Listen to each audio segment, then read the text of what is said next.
time I close my eyes.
Yes, guys, welcome back.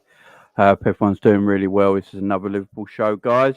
Today we're going to talk about the decline of Liverpool Football Club, the decline of this season, what's gone wrong. Is it ever going to get better? That's what we're going to chat about this afternoon, guys. And then I'll be back again at 6 p.m. tonight with a Liverpool Crystal Palace match preview as well. So 2 shows from me today, guys. So settle in, strap in. We're going to talk about Liverpool Football Club. We're going to talk about the decline of this season. Lots to chat about. What we're going to do first, though, guys, we're going to listen to Jurgen Klopp's press conference. That was earlier on today. So we're going to give this a listen right now. Big up to everyone in the chat. Strap in. We're going to listen to Jurgen Klopp's press conference, and then we're going to talk about it after. Okay, guys? Right, let's chat about it.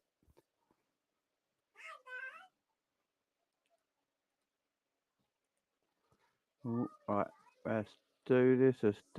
Let's go. Yeah, good morning. I know an awful lot is said after the sort of defeat you had against Real Madrid on Tuesday about how you react.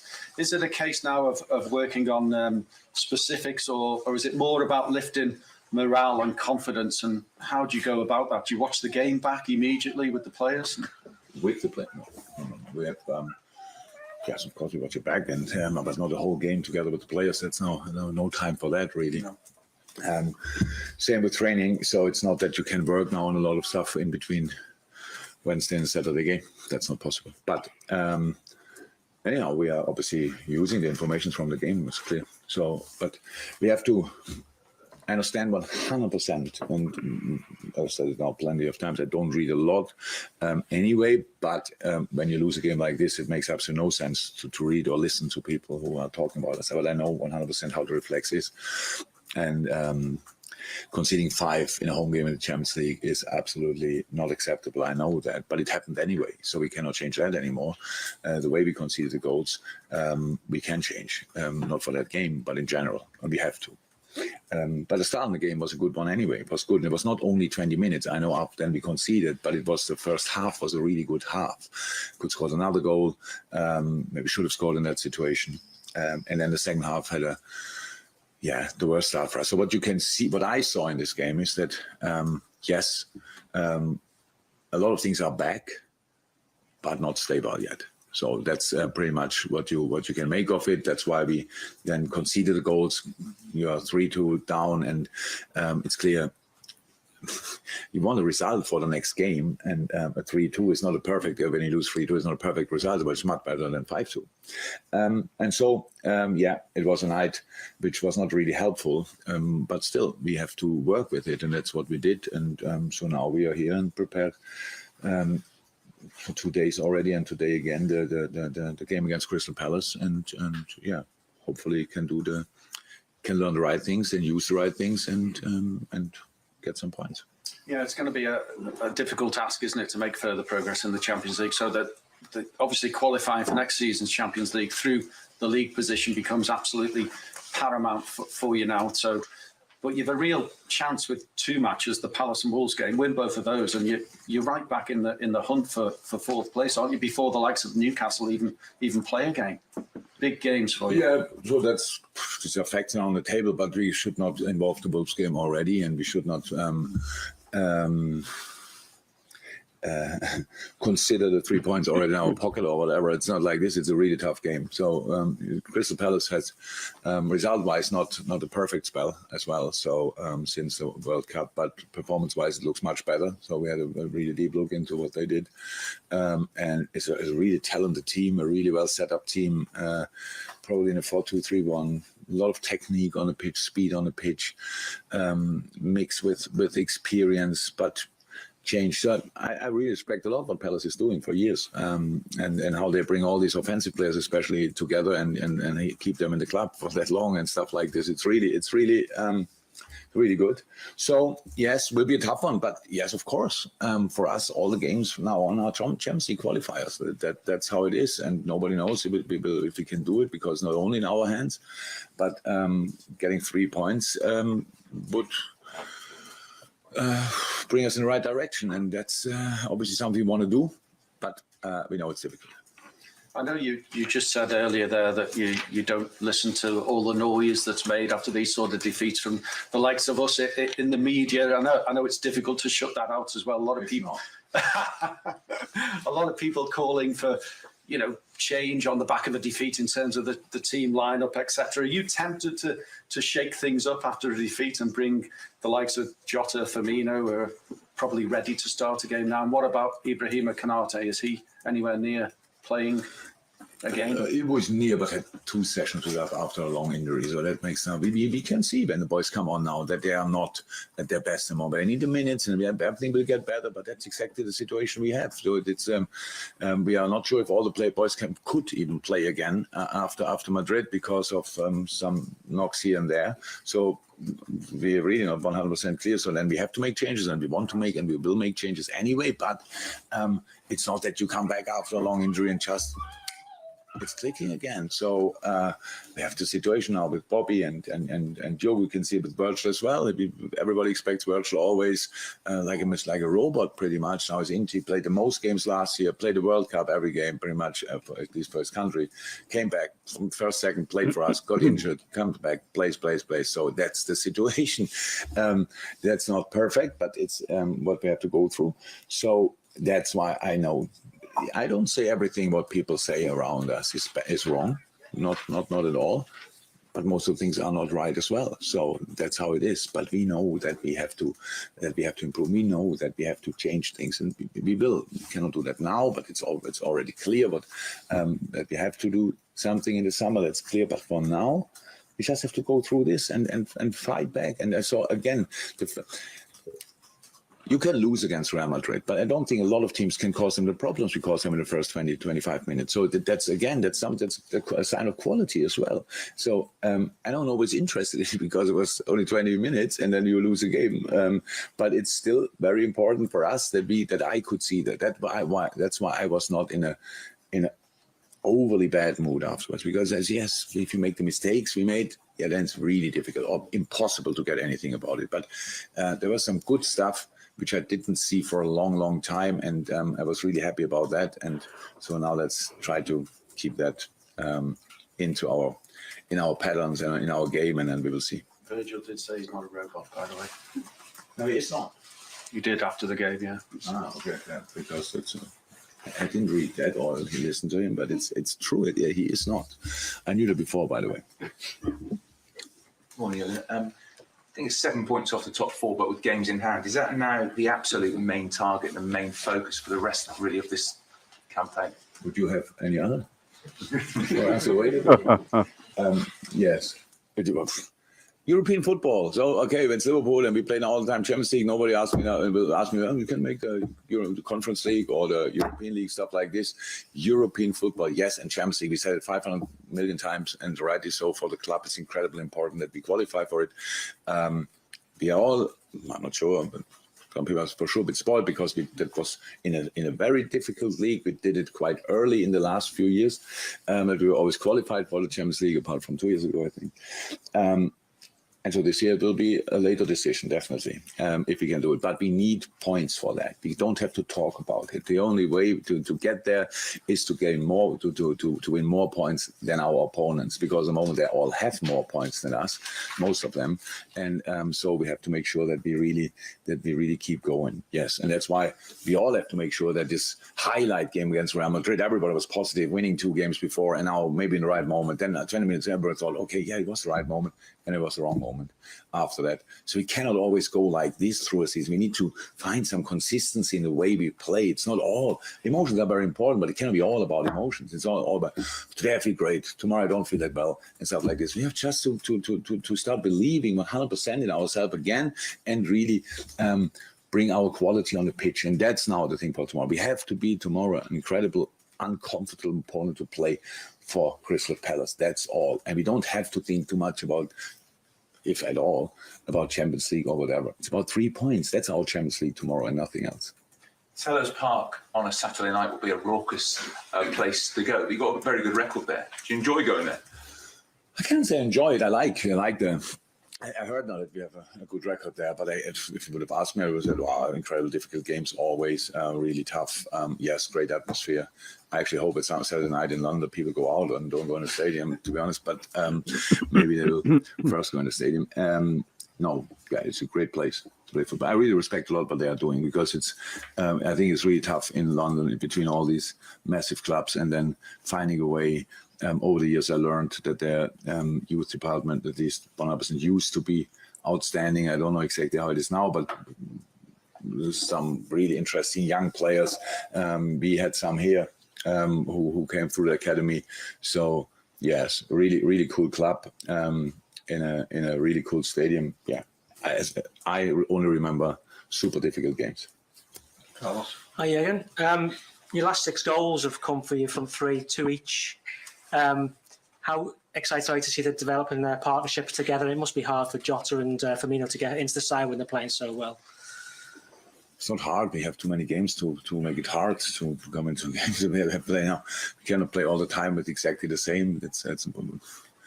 There were times, obviously, when Sadio and Mo were very young, and Bobby was ever they then maybe they played a lot of games, but even then we needed. So yes, it's good. I said it. The goals against Newcastle, especially, were real team goals. Were real playing together. That was helpful, but we have to make changes. We cannot change. We cannot change that, and but. Each minute they can play together, all the boys, is obviously very helpful, because that improves the understanding, and you could see that with the goals.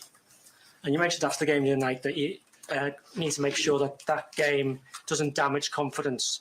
How do you go about building that confidence? Is it hard when confidence isn't like 100%? Is it difficult to build the players up? Yeah. So. Everything what happens in life has influence on confidence. Recently, I scratched my car. So since then, I drive through around corners like this. So and I drive 37 years. I have the license, I think, and I had never a real accident. But it's like everything has influence on confidence. But then after a few miles, you realize, I was just unlucky. So maybe I can just drive normal again. So yeah. But it's about you. Nobody gives you confidence. You have to let it happen. So if I can tell you whatever I want, if you think, yeah, I'm rubbish anyway, so I cannot change that now in 5 minutes. So it's just about. But there are a lot of reasons. Loads of reasons why the boys should be confident. And I saw a lot of these reasons in the last game. So if you can cut out the disappointment for the whole world, especially the Liverpool world, and the 5 goals and all these kind of things, and that people say we are not good enough anymore and stuff like this. We can cut that out. Then you have the right to focus on the good things as well. And then let's go from there. So there's a chance. But in the end, it's always a challenge and will never be easy. Though it's not now, we are not in a still not, how is that? A lot of good things, but not stable yet. And we have to work on that stability. We have to, because the good things are really good and will be good forever. But then we have to make sure that we don't suffer from the few things that don't work out that well. Jürgen, just picking up really on that, because you said you weren't in an overly bad mood. So I just wondered what, you've spoken about emotion a lot today and in other press conferences as well, what that emotion of the players were then. On Tuesday night, was it anger into frustration, or just frustration, or and how do you, when you say you talk about the confidence, it's not easy to do, so I just wondered what that mood was like straight after that. Did you ever meet the person who can tell you about the mood executive of another group? So I see the players and I tell them how I feel, but I don't ask them now individually, and you. So that's how it is. That's why I say when things go well, it's really about the players. I mean that. If not going well, it's about me. So my job is to make sure that they listen to me and believe when I tell them this was good and that was good. And that was always the case so far. So I try to help the players with all I can, but I cannot switch social media off for them. So and these kind, and cannot switch off in general media. Like don't have a look at it and stuff like this. And if you have a look at it, don't believe what they say, believe what I say, these kind of things. So, but they are not, well, at least not all of them are kids anymore. So it's just, they know how to deal with this thing. It's not the first setback we got in the whole time. Yes, this year it feels like there are a few too many, absolutely. So, and we go to Madrid and we try to win the game. There's no doubt about that. But then we will see what that will lead to. But that's only in a few weeks. Now we have to make sure that we, in a tricky Premier League season, that we get this turnaround in general, that we get really around the corner and then can go from there. That we have to chase everybody. We have to chase the whole league. That's how it is. Everybody's run, but needs to feel and smell our breath. So because it's really important that we get that back, that edge back, and we had that in the 2 games, obviously, and now different competition. Yes, when you win, you wanted to build on the result. When you lose, you have to get rid of it. That's how it is. I mentioned that. We always, oh my God, but the Champions League was not that. Yeah, because the opponent was really good. I don't know a lot of teams who would have used our mistakes, the few mistakes we made, in a manner Real Madrid did, or Vinicius Junior did, or Karim Benzema did, and that's why we don't play them every time. So we play now against Crystal Palace, and we respect them a lot. But we have to cause them problems, at least as many as they can cause us. Thank you. Carl? I hate to throw this forward as I'm doing, but earlier you said it's clear you have to do something in the summer. I'm just wondering What? Well, you tell me. You say. I'm assuming you're referring to the transfers and squad. You say when you're referring to the summer, I'm assuming you're talking about. What is it? Yeah, what would be other? Yeah. So Scenario? So I'm wondering how much has this season affected or changed the long-term planning, or because there's going to be a big summer now because there's quite a few players in that contract. No, not so much. It's not so much. We are all influenced by the things that happened recently. That's all, of course, okay. But we are not that dumb. It's not like, oh, the day was not good and now we have to change. So this is clear. It was always clear. This team has a wonderful history, and most of them and stuff like this. And it's always clear when the way this club is led by not. What is that? Splashing the money or whatever. Just have a look if it works out or not. Our transfers always have to be on point, so that makes it really tricky. We cannot make four transfers before we know who will leave the club and stuff like this. So these kind of things.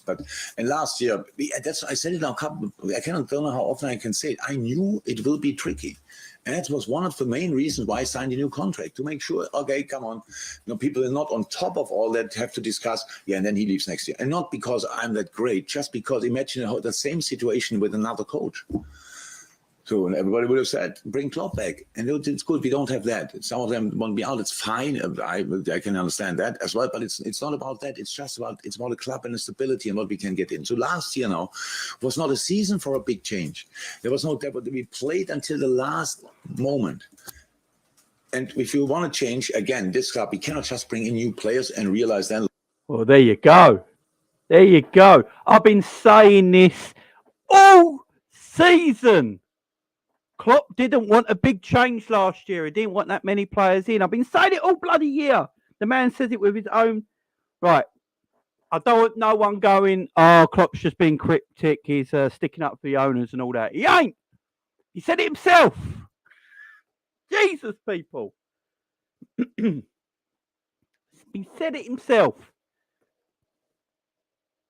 There you go. He said it himself. I've been saying this. People keep telling me, no, Jamie, you're wrong, Jamie. People that talk about Klopp in a negative light, they're like, no, you can't. Klopp's not. It's not on Klopp. It's not on Klopp. It's on the owners. It's on the owners.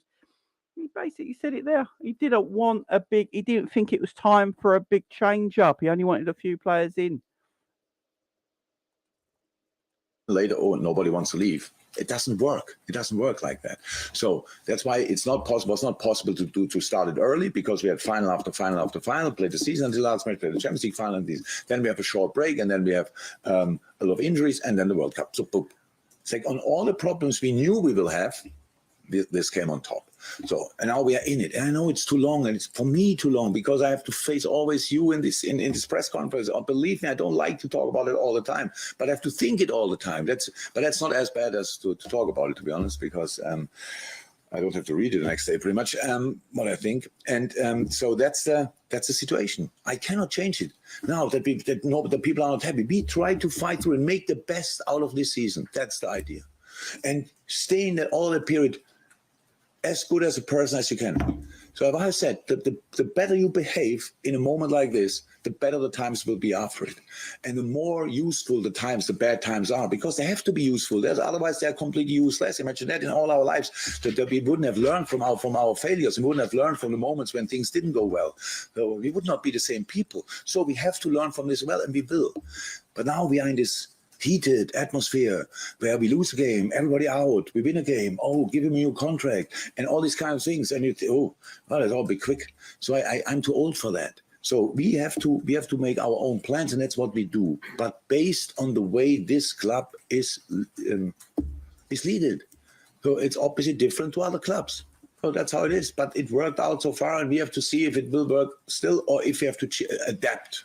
Let me say it like that. But that's something for us in the offices when we are not on the training pitch, and for us, for my conversation with the owners and all these kind of things. But that's it. Nothing else. Just work. All right, there you go. Another bit of Klopp saying about the ownership.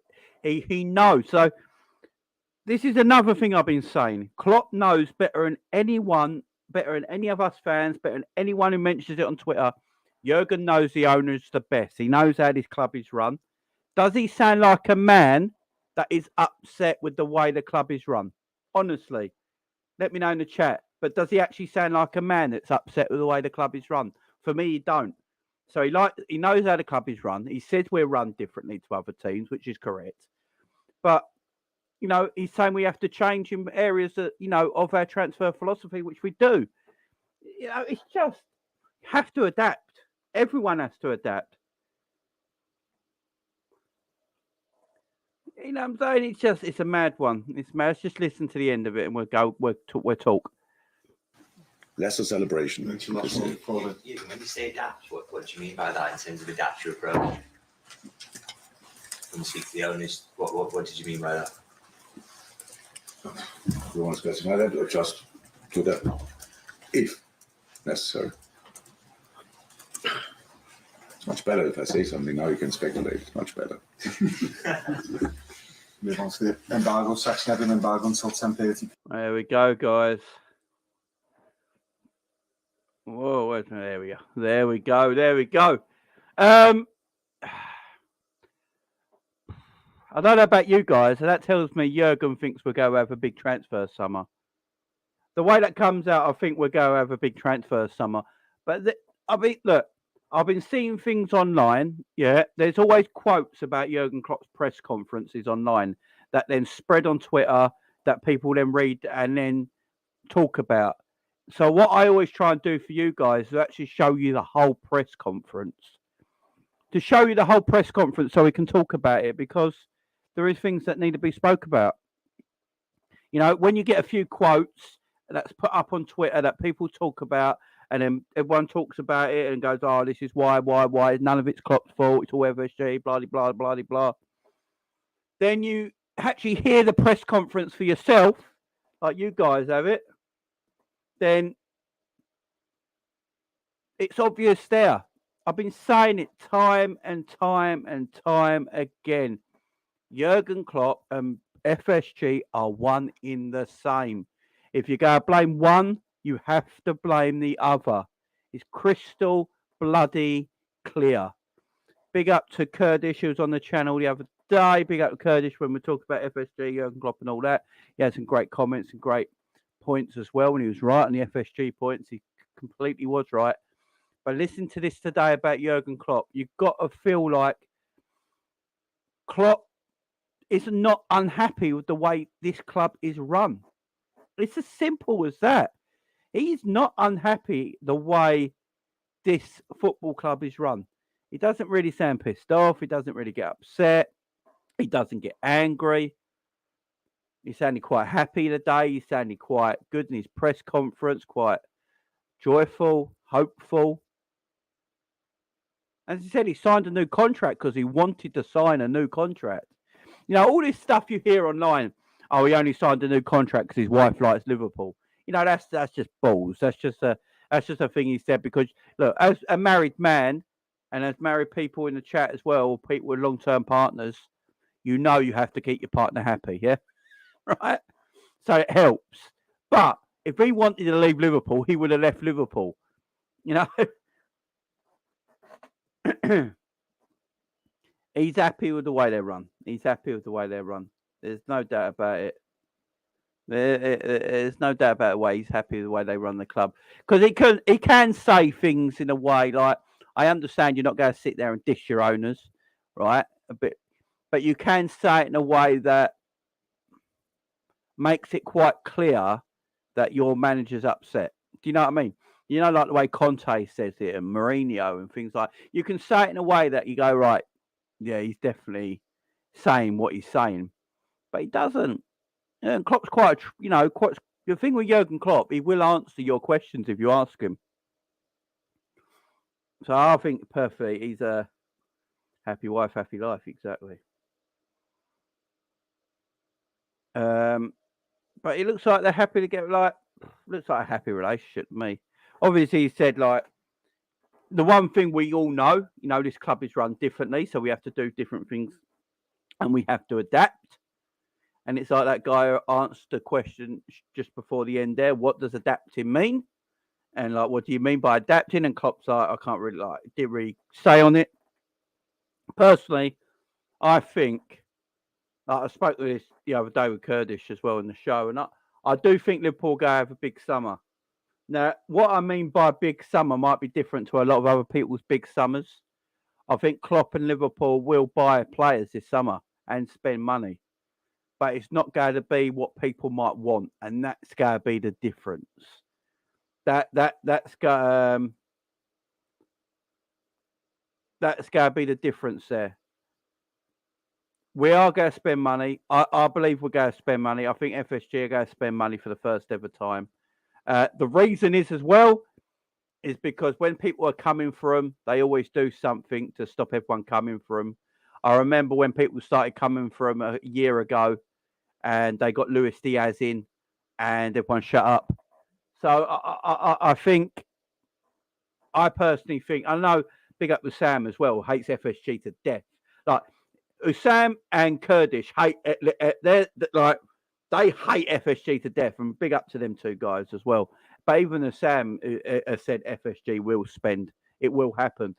The problem is, we will spend and get the players in this summer that Klopp needs.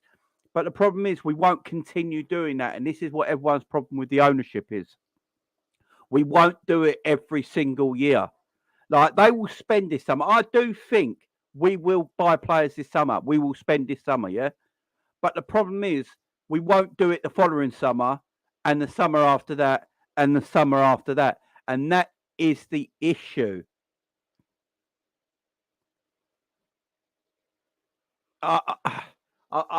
That's the issue with everyone.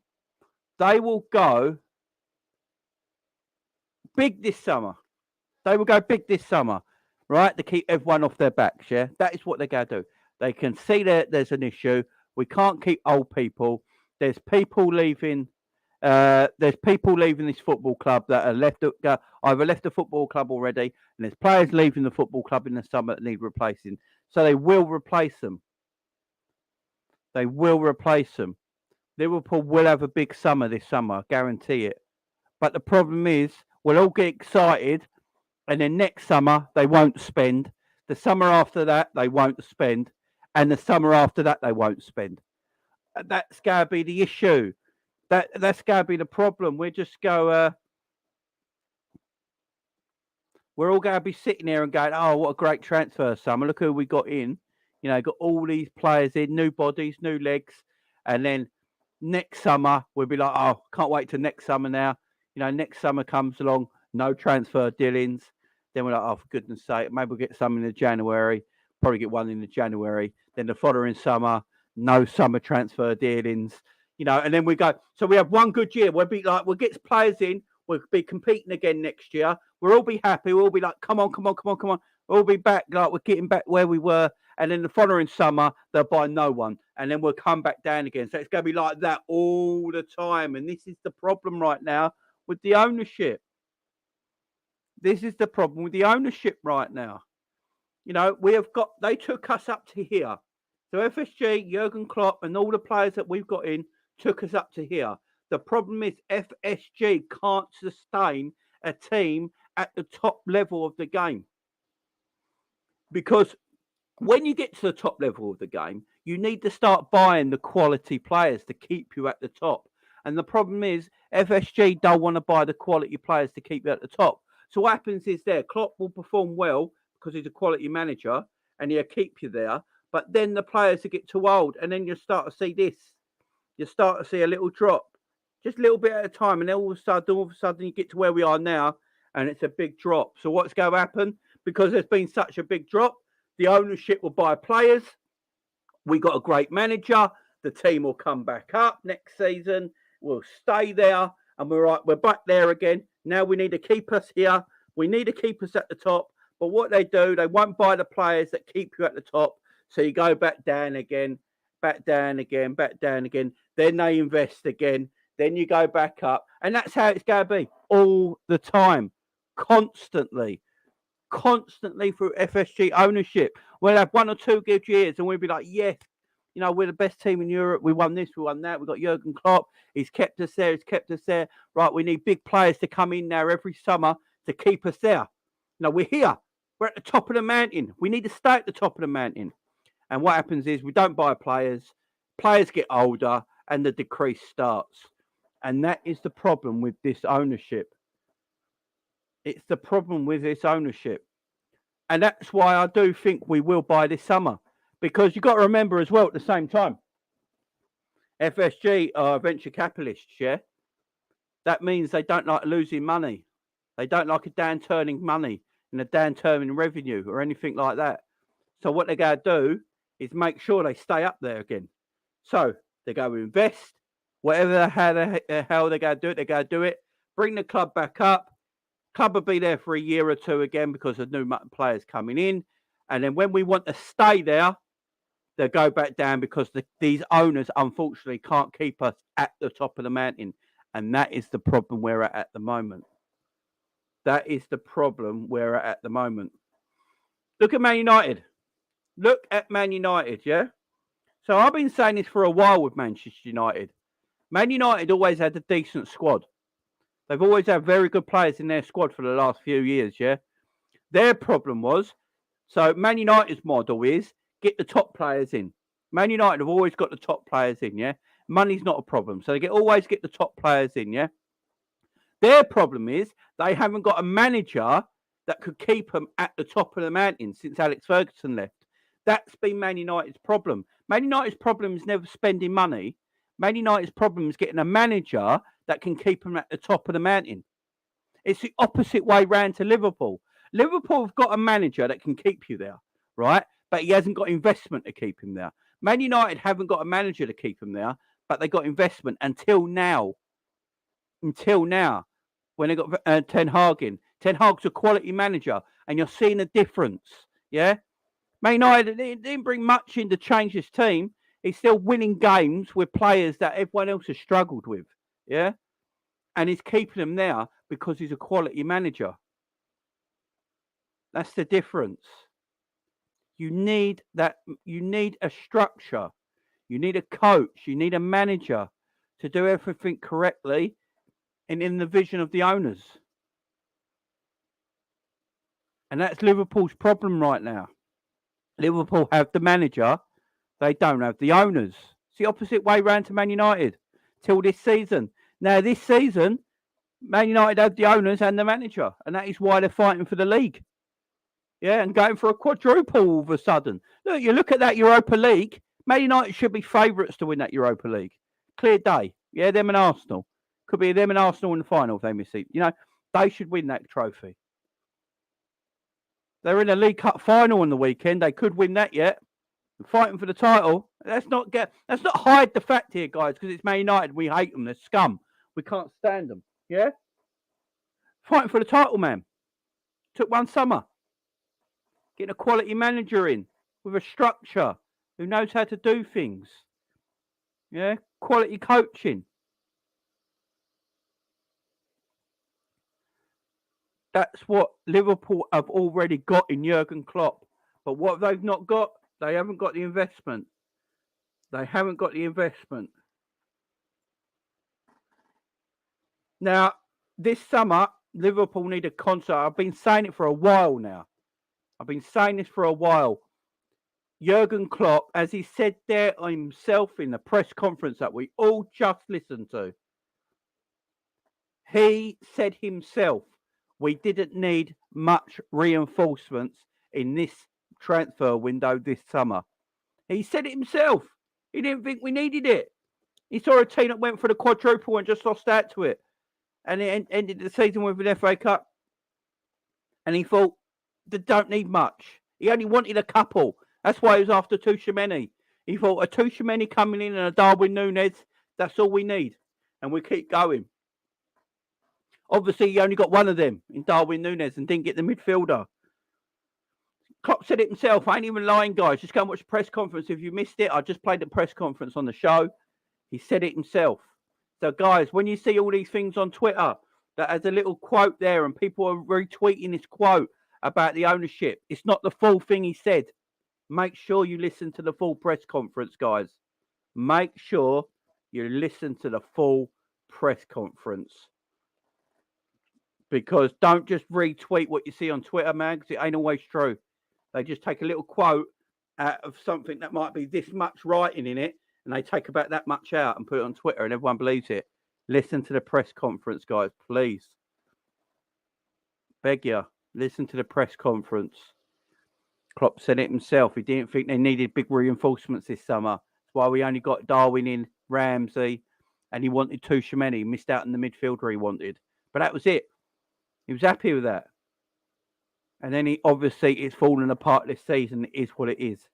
And we have to deal with it. But by the sounds of it, I think there's going to be a big transfer. I do honestly think Liverpool buy big this summer. Now, buying big this summer, as I keep saying for the last few weeks, now big up Danny up the res. Exactly. No more debates on it no more. He said it himself, man. I don't want people to keep coming to me and going, oh, that's not what Klopp said. Yes, it is. We just listened to it.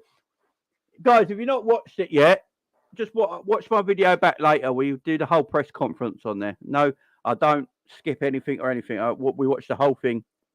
Klopp said it himself. Now, people are going to decode it because they can't take it. This is the problem. You've got a lot of Kloppites out there. You know, the cult of Klopp, as I like to call it, that just won't believe anything he says is true. You know, they just want, they decode everything. You know, they look at his mannerisms, they pause it. They look at his mannerisms, what way he's looking. Oh, he's looking to the right, that means he's lying. And all this sort of stuff, because they won't believe what they're hearing. They can't believe it because of the cult of cop. The Kloppites will get won't want to believe this, man. They won't want to believe it, but it's going to happen, guys. Now, obviously, there's an embargo section. We'll get that, I think, tomorrow night or whatever it is, Sunday morning. And there might be more there. So more judgment to come after that.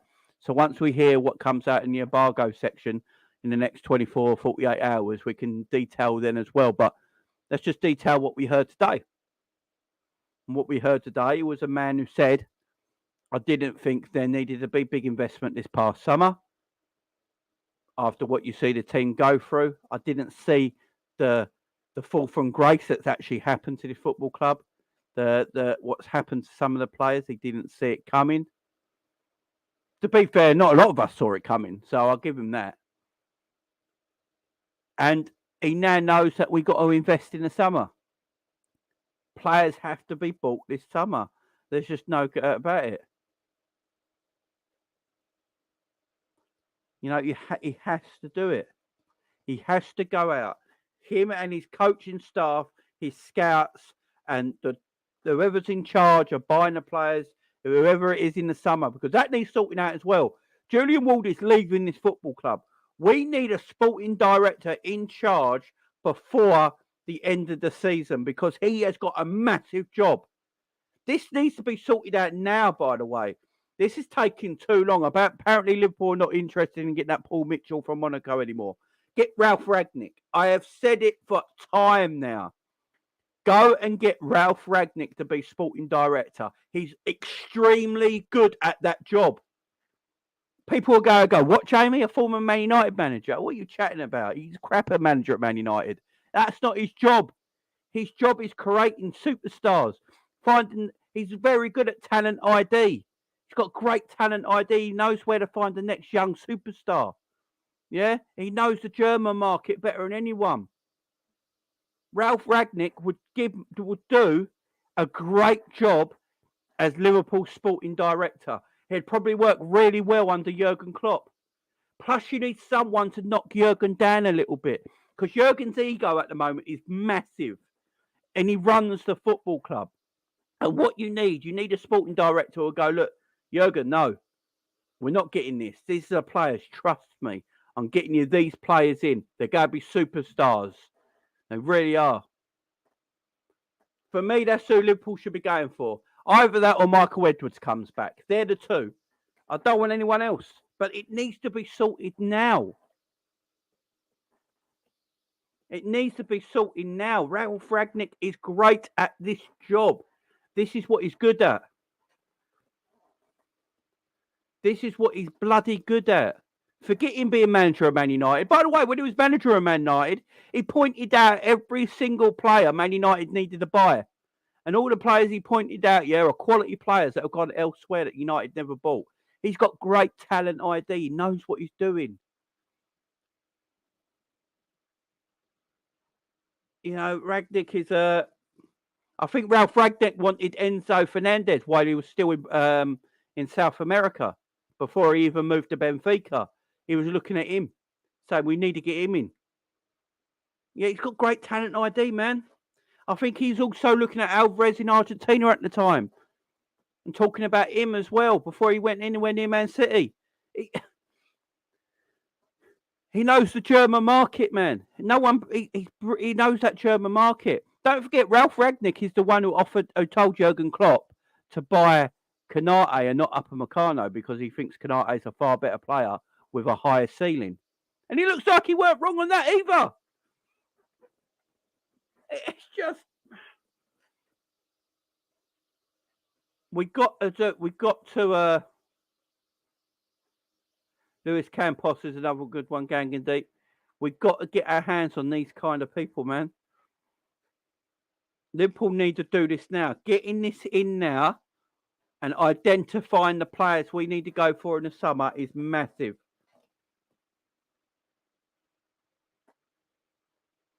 We need to do it now. We need to get this appointment done before the end of the season. It's a must. And then he knows what his job's going to be, because his job in the summer is going to be massive. Let's not worry about renewing contracts or any of that nonsense. I don't want to hear about any of that. Let's let the people go that are out of contract. Let them go. Oxlade-Chamberlain, goodbye. Naby Keita, goodbye. James Milner, goodbye. Adrian, goodbye. Nat Phillips, goodbye.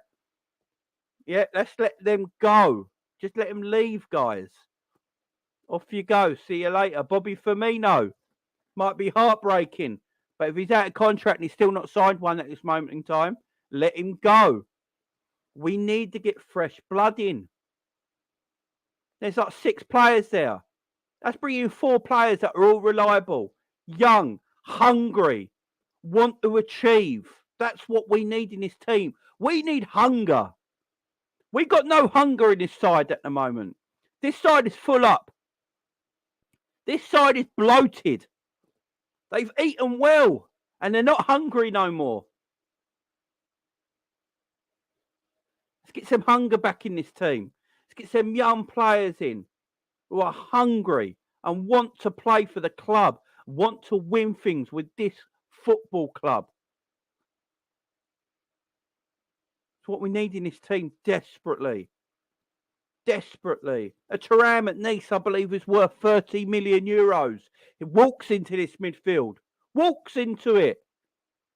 Hungry young footballers are needed.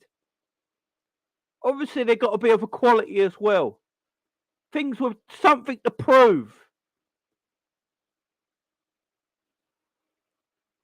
Tsimikas probably going to leave this summer. Liverpool looking to let Tsimikas go this summer. Go and get someone in. Let's get some players in, guys, that want to play for the shirt. You're telling me no? I don't care where we finish this season, yeah? I don't care where Liverpool finished this season. Man United finished 6th last season and managed to get, what, Varane through the door. Casemiro. Or was Varane the season before? I think it was the season before that. But they finished 6th in the league and got Casemiro in. Come on. Liverpool don't need to be in the Champions League and get quality footballers. Let's stop this nonsense, yeah? Let's put this under the rug right now. Liverpool do not need to be in the Champions League and get quality footballers in. They just don't. It's a Liverpool Football Club. We have established ourselves. We have got, no matter what we think about Jurgen Klopp right now, he's one of the best managers in world football. Yeah? And you get hungry young players in who want to play for Liverpool and take them back up again. Can you imagine you being that sort of player that comes into Liverpool and gets them back to greatness? That's something that will drive a player. That will drive a player. This ain't hard to do, guys. I could be sporting director. This ain't hard to do. I'd fly out to France tomorrow. Yeah, go and talk to Thuram's representation at Nice and go, right, let's chat to him. Yeah, we're very interested in you. You've got everything we want as a midfielder at this football club under Jurgen Klopp. You're quick, you're athletic. You can get around the pitch. You're great on the ball. Defensively good. You're everything we need. You're a young player. Come to Liverpool. Yeah, we're down on our luck at the moment, but this won't last for long. Yeah, we're down on our luck this year. It ain't going to last for long. It's not going to last forever. We've got Jurgen Klopp at the helm. He's wanting you in our midfield. He wants you in our midfield right now. He wants you to come into this football club and be part of this new project, this new Liverpool. Let's go back to the heights where they were before. Come and play with the quality players we've got in this side. You know, it's not hard. It's not difficult. It's not a difficult job. This is Liverpool Football Club. I shouldn't have to do that as a sporting director. We're not like West Ham. Look, West Ham got Paqueta. Yeah? He should never be at West Ham. This ain't hard. This is Liverpool Football Club. You could get these players. But also what's going to happen as well. What we need to do as well at the same time, guys. We need to adapt the way we look at players. as well. We need to adapt maybe how we change the way we buy players as well. You know, what level of player we go for, what age bracket. You know, there's nothing wrong with buying a ready-made 28-year-old, by the way, guys. There is nothing wrong with buying a ready-made 28-year-old who can then take us to the next step for a couple of years. There's nothing wrong with it. If that's available, if we've got a good 28-year-old midfielder that's available right now for a good price, Liverpool should be all over it. There's nothing wrong with going at that age bracket. They don't all have to be 22, 23. This club needs to adapt. His club needs to adapt badly. And it has to adapt with their vision of the football club. FSG are not stupid people. FSG are not stupid people. They're not stupid people. They can see that the club. This is why I'm saying, right? So my problem with FSG, as I said, if no one heard me earlier, FSG will spend this summer, yeah? Because Liverpool are going that way, right? And they're adventurous capitalists, yeah? They don't want a club to go that way. They want their market to be high, yeah? They want the market of their football club to be at their highest, right? So if they don't want the club to continue going that way. So what they'll do, they'll invest into the club this summer. The club will go back up that way, yeah? Because we've got a quality manager, the manager will keep the club there.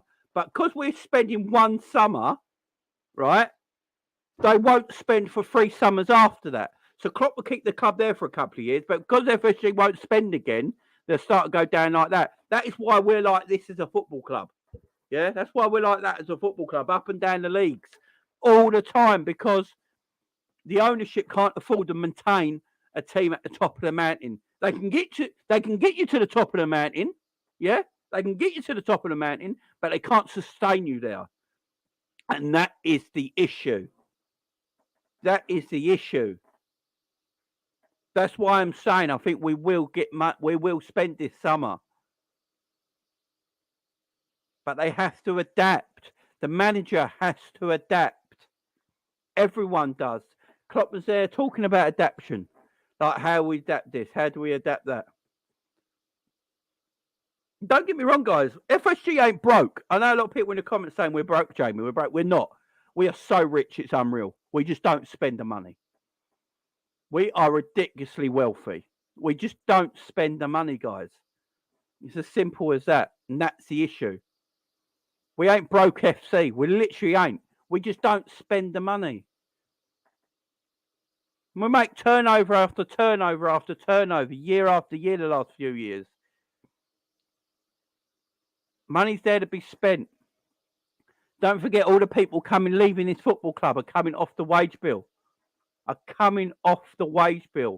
So what you do with that money, you roll that up into a nice little tight ball and you put that into the transfer fund. You know, anywhere where FSG can find to release money and bring money into the club, they will. And it'll start with the people that are leaving at the end of this season. Ox is on 140 grand. Milner's on 140 grand. Yeah, that's money saved. Cater's on 140 grand. Yeah, them 3 players alone leaving this football club, all that yearly wage, don't forget, it's the yearly wage they calculate it on. So the yearly wage of Cater, Milner and Oxlade-Chamberlain are going to come off this football club straight away. Money there to be sent. And this is the problem with the ownership at the club. They can get you to the top of the mountain, but they can't keep you there. Because when you get to the top of the mountain, like Kurdish said the other day, you're going to have to spend big on players to keep you at the top. Because you can't buy the 20 and 30 million pound player when you're at the top of the building. When you're at the top, you need the 80 to 100 million pound players. Look at Man United, look at City and all that. When they get there, they buy the big boy players. You know, big boy players come through the door to keep you at the top of the mountain. Look at Arsenal right now. Arsenal have been 8th and 5th the last few years, yeah? And now they're at the top of the mountain at this moment in time. And I'll probably go win the league because of Man City's form, right? If you look at that, yeah?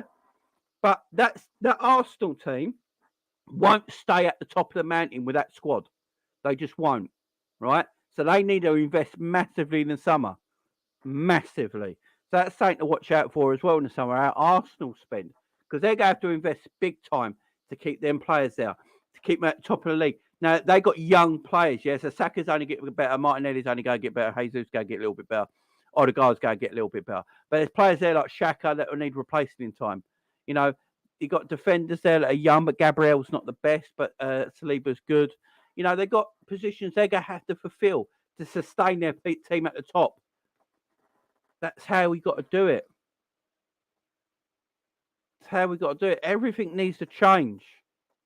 Everything. We have to adapt.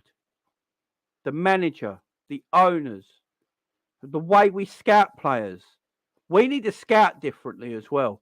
I want to see a different scouting setup when the new sporting director comes in. When a new sporting director comes in, I want to see us completely scout differently.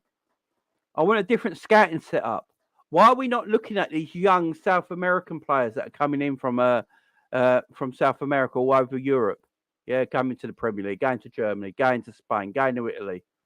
Yeah, all these great young players coming from South America for no money, by the way, cheap money. Why are we not looking at that market? Why are Liverpool not in the South America market right now? We should be. We should be. We should be in that market. I don't want us to be sitting there and going for players that we know. Do you know if that makes sense? So I want players to come in and go, do you know what? I have to do a bit of research about that player coming. You know, I want that because that shows me they're using their scouting. Do you know what I mean? So I see Liverpool interested in a player this summer, and you get the thing on Twitter. I don't know, Fabrizio Romano was saying like, this is deal almost done. It's just they're booking a medical tomorrow. Blah blah blah blah. I'm like, I've never heard of this player. Like 30 million for this player. I've never heard of him, and I had to do a bit of research. And I'm like, wow, he's a good player. The scouting have done their job. You know, scouting players that we don't know of, making them superstars. Some of us knew a bit of Enzo Fernandez before he went to Benfica, but I doubt a lot of us knew him that much. No, he was only a young lad, like 19, 20. I don't even think he broke into the Argentine team yet. So it's not like that sort of scouting is what we need to do. We need to scout better. And if it is Klopp, like RJ is saying there, big RJ, if it is Klopp that's stopping the scouting, then he needs to change. He needs to adapt his philosophy as well. They need to adapt their philosophies. They really, really do. So if Jurgen's got this thing that he wants a proven player from a proven league that people know more about to come into his side, that's fine if you go buy him, yeah? But you also need to scout for the future. We need players in for the future. You know, we don't need players for today. We need players for tomorrow. And that's something Liverpool don't do. Liverpool haven't done that in a long, long time. We're too reactionary. We're always buying for today. Buy for today. We need to buy for today. But we also need to buy for tomorrow. We just do. That has to happen. Because, you know, injuries happen to football clubs. Problems happen to football clubs. Players sometimes get a bit older at football clubs before they let go. But what you have in store, you have young players that are waiting to break through. Look at Camavinga at Real Madrid. He's not really a first-team footballer at Real Madrid at the moment, is he? But he will be. He will be. You know, him and Tchouaméni will be the partnership at Real Madrid eventually. But he's not needed at the moment because you've still got Modric there. You've still got Toni Kroos there. You know, he doesn't have to play just now, but he's there for tomorrow. He's not there for today. He's there for tomorrow. And that's what Liverpool need to do. And you need to start scouting these young, quality footballers all over the world and get them in for tomorrow. Get the players for today, but get the ones for tomorrow. The only two players I think Liverpool bought for tomorrow is probably Ramsey and Carvalho. Sorry, name went out of my head there. Carvalho and Ramsey are probably bought for that reason, which is good. We need to keep doing more of that, though. That's why we don't need to see him in the team straight away. They're bought for that reason. That's fine. That's fine. But we need to do a bit more of that. We need that in the midfield area. We need that in the forward area. We need that sort of quality in players that are not ready just now, but a year or two time, we're going to keep them at the club. They're going to train with the club. No loans. There's no point putting them on loan. Keep them at the club. Let them train, work their way up. And then in a couple of years' time, they go into the team and they start. We need them kind of players. We need more of it. We need more of it coming in. And we need hungry players, I keep saying. Big up to the chat. Hope you're all doing well. Big up Minerals. How you doing, J Mate? Wicked. Declan Rice in the summer. Arsenal favourites to sign him. Declan Rice would suit you well, man. It's going to cost you a lot of money, though. Yep, there you go. Exactly.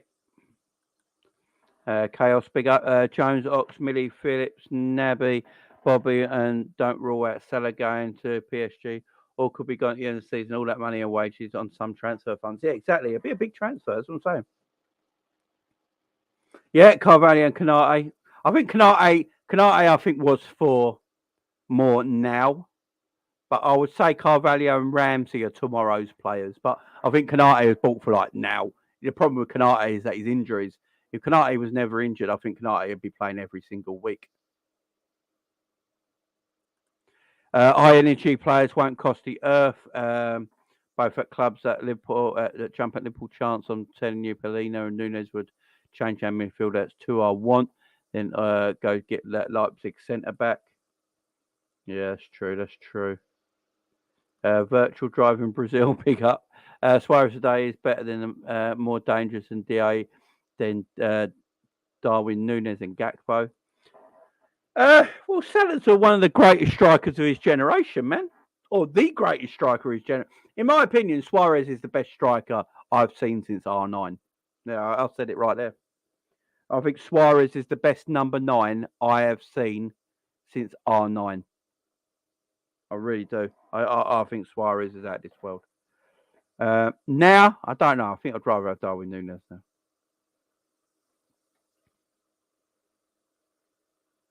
Morning, Amy. Hope you're doing well. Yeah, he's playing in Brazil. 5 games, 7 goals. Big up. Yeah, hit the like and subscribe, guys, if you've not done so already. Hit the like and subscribe. Big up to everyone in the house. Thank you for watching. I do really appreciate it, guys. Yeah, let's get them likes up. What are we on for likes right now? 65 likes, guys. 67 likes. Got 122 people in the house. Let's get these likes up to 100 if we can. Go and press that fun button right now, guys. Let's get these likes up. Got 122 people in the house and only 68 likes. Press that fun button, guys. Let's get to 100 likes if we can. I would appreciate it.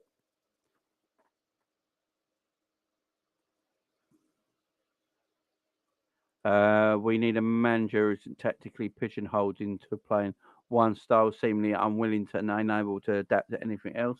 We're going to talk about that, Mike, because that's a great point.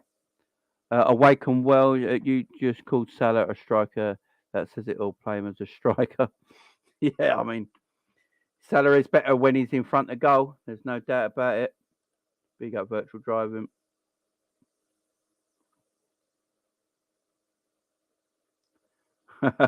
Yeah.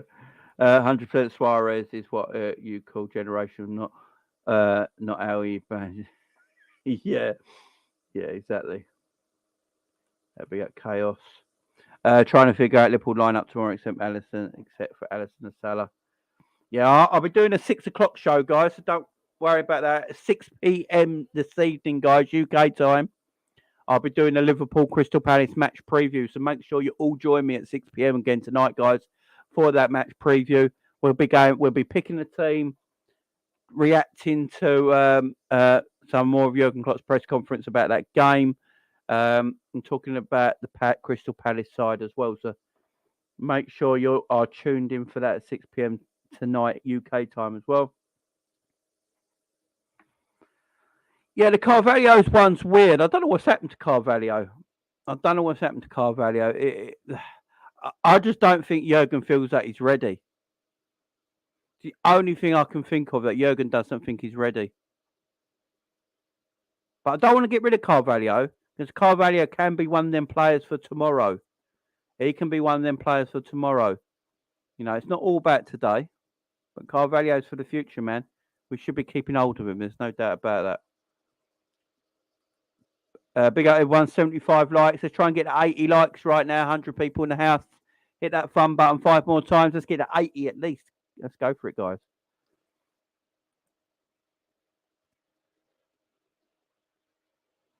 Yeah, I don't know what's happened to him.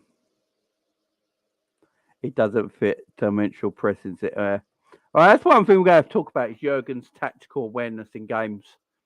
Now, if you watch my watch along for Real Madrid Liverpool the other day, guys, big up to you. I do appreciate you all watching that. That's almost got 4,000 views, so big up for everyone watching that watch along and sticking with me after the game for my rant on Jurgen Klopp and his deficiencies in his in-game management. Now, I've been saying this about a lot about Jurgen. It's not a new thing. I weren't reactionary about it. I've been saying this a while about Jurgen sometimes. His in-game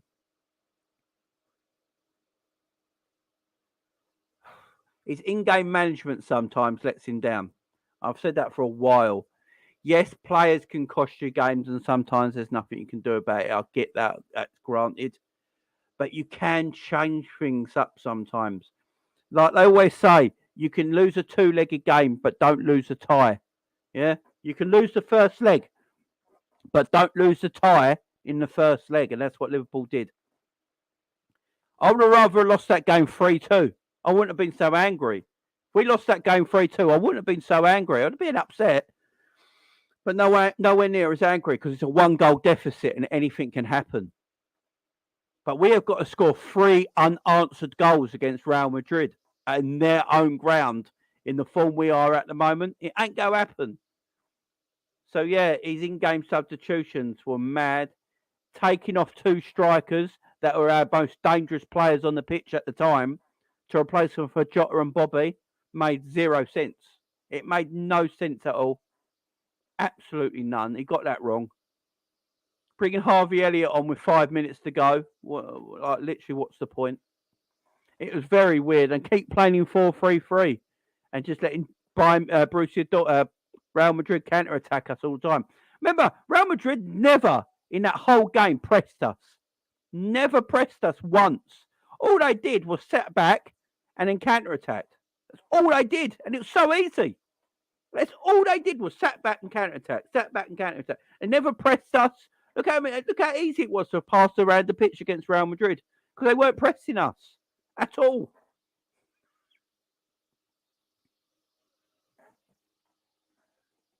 It's mad. It's mad. And obviously, you can't always blame the manager. I get that. Like Joe Gomez, them howlers, 3 out of 5 goals were his fault. But he should have been taken off. And the only reason Joe Gomez came off towards the end of the game because he had a slight hamstring strain. It's the only reason he came off. Stefan Bajcetic, that game was passing him by, the poor kid. But he kept him on there the whole match. It's like, take him off. You're hurting him more than you are. Just take him off. Change it up. Go 5 at the back, 4 across the midfield. Leave 1 up top. Just lose the game 3-2. Don't lose it 4 or 5. We lost it 4 or 5. And we had opportunities in that game. Look, the thing that angers me about that Real Madrid game, what angers me the most about that Real Madrid game? Is that we could have scored 4 or 5 ourselves. That's what angers me most in that Real Madrid game, guys. We could have scored 4 or 5 because we're bloody lazy up top. Salah, Gakpo, they've got to look at themselves sometimes. Darwin, he had a great game. I don't know why Darwin came off at all. But the rest of them, they got to look at themselves and go, we have got to finish chances better. And that's what pees me off even more because I watched that game back. I've watched the Real Madrid game back and I watch it back and I'm like, we've got to do better in this. We could have scored 4 or 5. We could have scored at the end of the game. We had a massive chance at the end of the game that we should have scored with. It could have been a 5-3 game. That's what upsets me even more. It's mental. Big up Mike with a super chat. Big up my friend. Thank you very much. We had the opportunity to sit back after going up 2-0. All we had to do was a low block and counter attack, but Klopp is prideful and inevitable. Yeah, I mean, look, that's one thing, Mike. I was saying in the watch along. I couldn't believe the way we were playing after being 2-0 up. I was shocked being 2-0 up after 15 minutes. I was like, whoa. We're 2-0 up against Real Madrid after 15 minutes. You know, we need to calm down a bit. Because you could see the players were getting excited. You know, the players were getting excited thinking, this is easy. It's going to be 3 or 4. You know, the commentary on the game were talking about Real Madrid don't look at it at all. And I think the players are like, right, let's just kill them. But you've got to remember who you're playing. You know, we weren't playing Stoke. We're playing the best team in Europe, Real Madrid. The team you need to remember sometimes who you're playing. You can get really excited by being 2-0 up and thinking they're there to be beaten. But you don't have to beat them in 25 minutes. You know what I mean? You don't have to beat them in 30 minutes. It's a 90-minute game. You know, take your chances when you can. But you've got to remember who you're playing. And that's when Liverpool, after being 2-0 up, should have just slowed it down again, sat in their shape, kept the ball, you know, just passing the ball, keeping Real Madrid at arm's length all the whole time. You can win the game out by just keeping the ball. You don't have to go and score. Just keep Real Madrid at arm's length constantly. Just keep the ball moving. Keep the ball moving. Pass, pass, pass. Let Real Madrid run about because they're the ones who need to score. Liverpool didn't need to score a third goal. Liverpool were 2-0 up. Liverpool could have just kept the ball, kept the momentum, kept Real Madrid at bay. And then gaps would have opened up because Real Madrid are the ones that have got to come out. They're the ones who have got to come out and try and grab a goal. Liverpool got to be clever enough to keep their shape, keep Real Madrid at arm's bay, drop back a little bit deeper, and just pass and move the ball. Keep Real Madrid away. And then just in the end, Real Madrid will leave gaps where you've got the pace up front in Salah, Gakpo and Darwin to then play that counter-attacking football to invade into that space.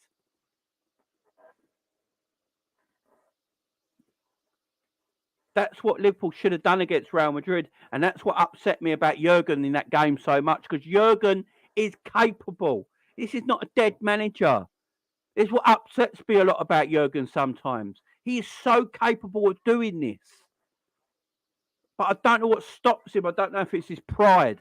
I don't know if he sees the game differently to how we're watching it at home and in the stadium. I don't know what it is, or Pep Linda's in his ear and he's got his ear too much and he's telling him things he shouldn't be telling him and Klopp's listening to it and doing it that way. I don't know what it is. And my daughter just walks in. But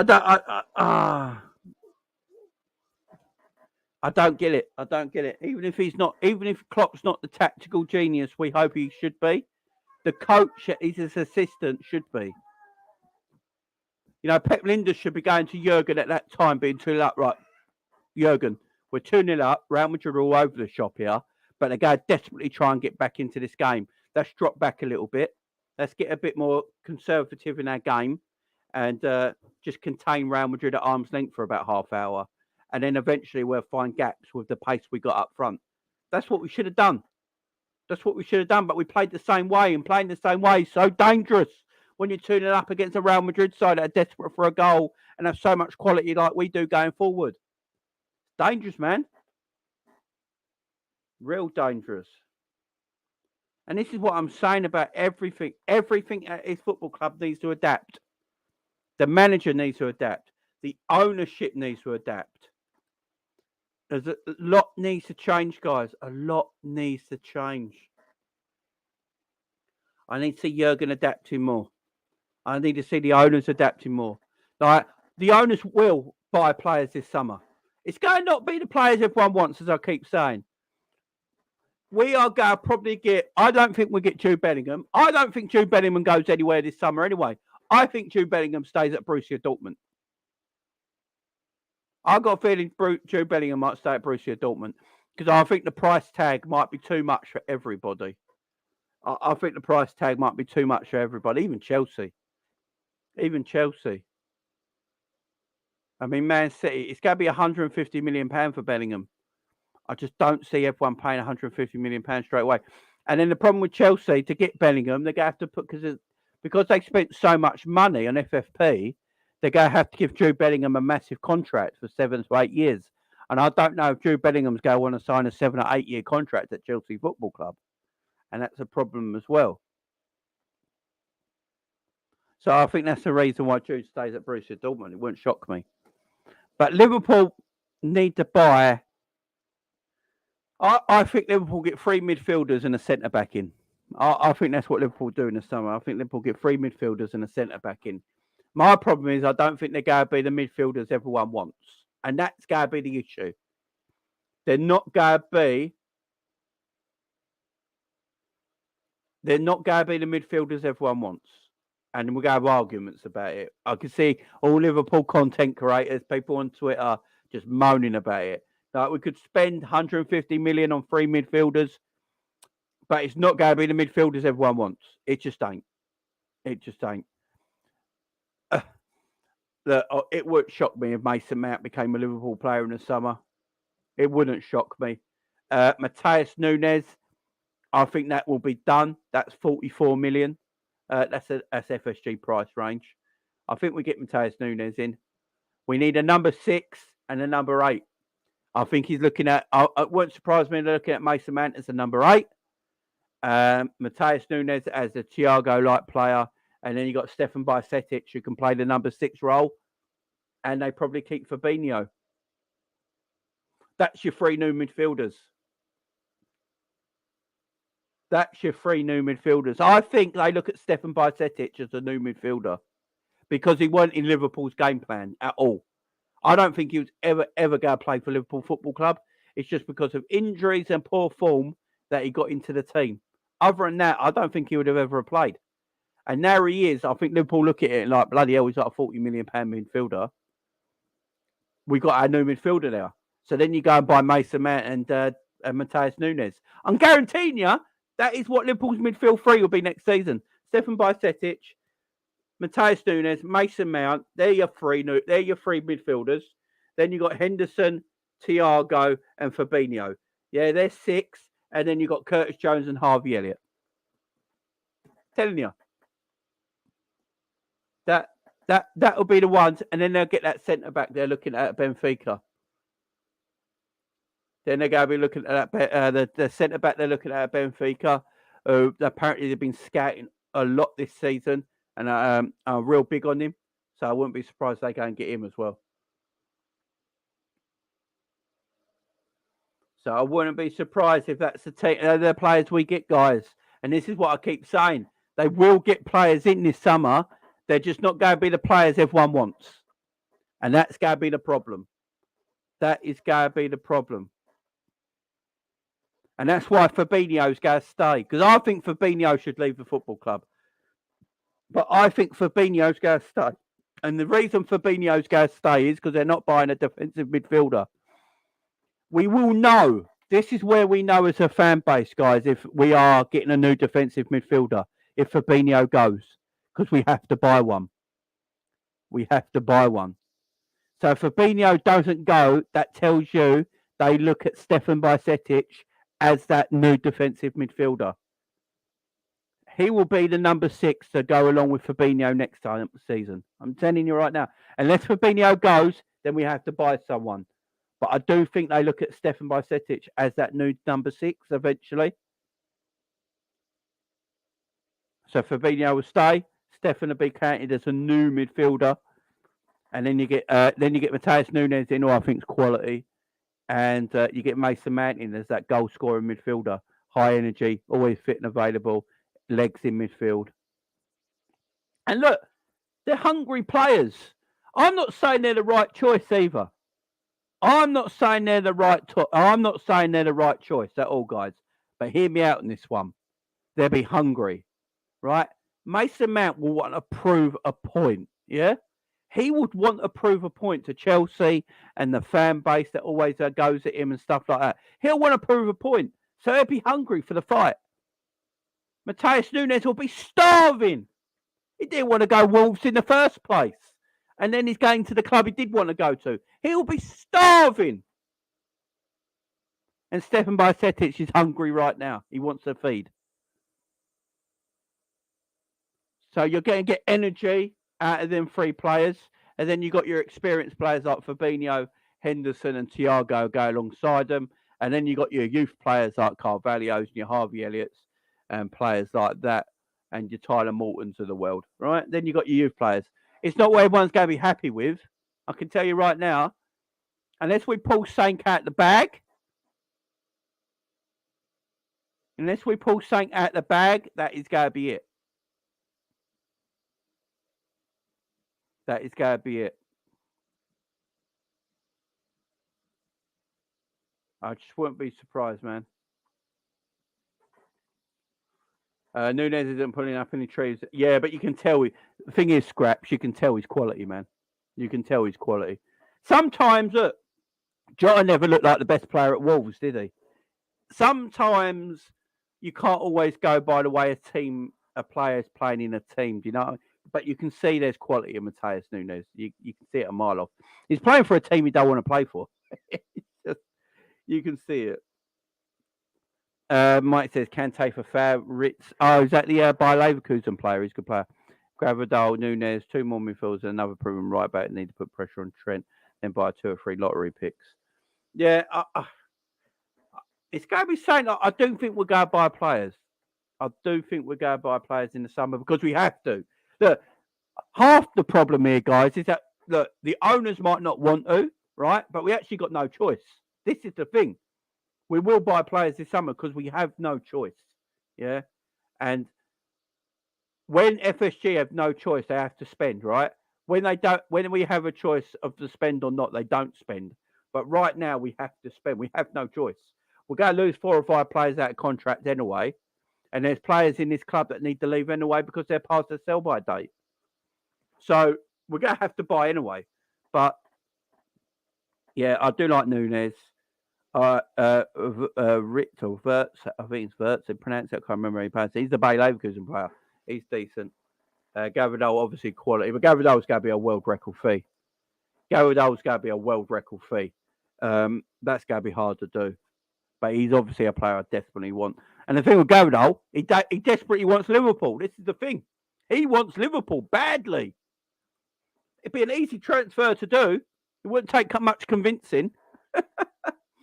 Him and his dad are big Liverpool fans. Wouldn't take hardly any convincing at all. He'd just go, all right, Gavardal and Dot. Brilliant. There you go. No convincing at all. Easy to do. BW, I think we will sign Bellingham, Nunes and Gavardal and Mount. Not sure on Mount, though, to be honest. Yeah, you can see him going Munich. Big up, man, like Jay. Big up, Jamie. Chat, listen to the show at work. Keep the good work up. Big up to you, my man. Hope work's going well.